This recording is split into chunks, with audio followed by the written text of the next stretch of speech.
Hey guys, Brian Schumann Brown here, physical therapist, CrossFit coach, and wellness coach with Get Your Fix Physical Therapy.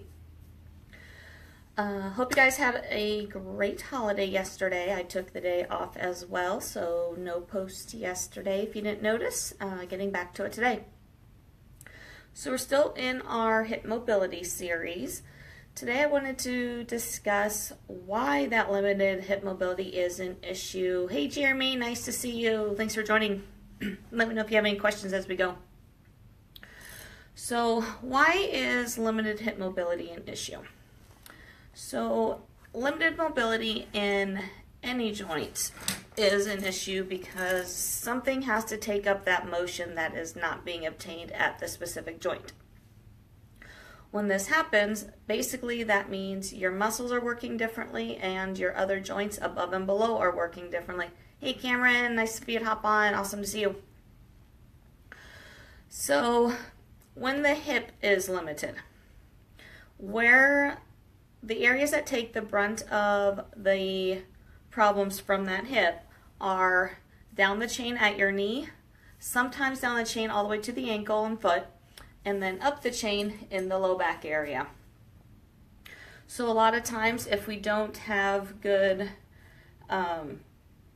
extension or flexion in our hip, we're going for a run, we're landing a little bit differently, putting more strain on that knee area.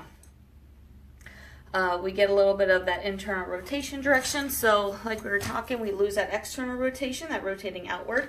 So if we're stuck a little bit in that internal rotation slightly, it puts that knee at an awkward angle as we're going, aggravating that knee area.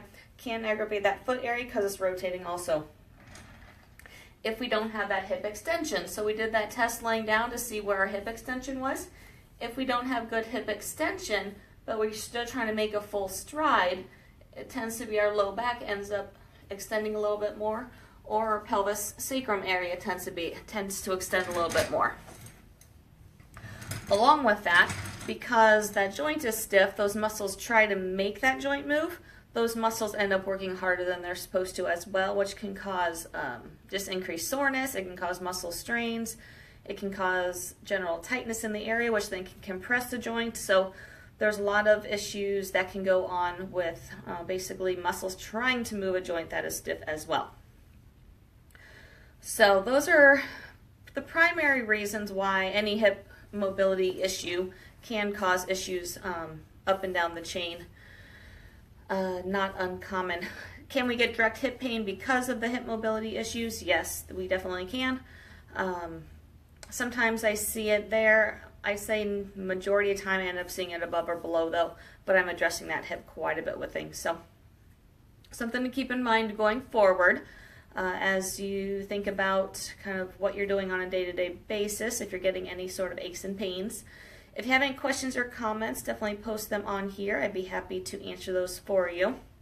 And then, I can't remember what I'm talking about tomorrow. I know later in the week I'm doing some mobility exercises for you guys for hip extension and external rotation.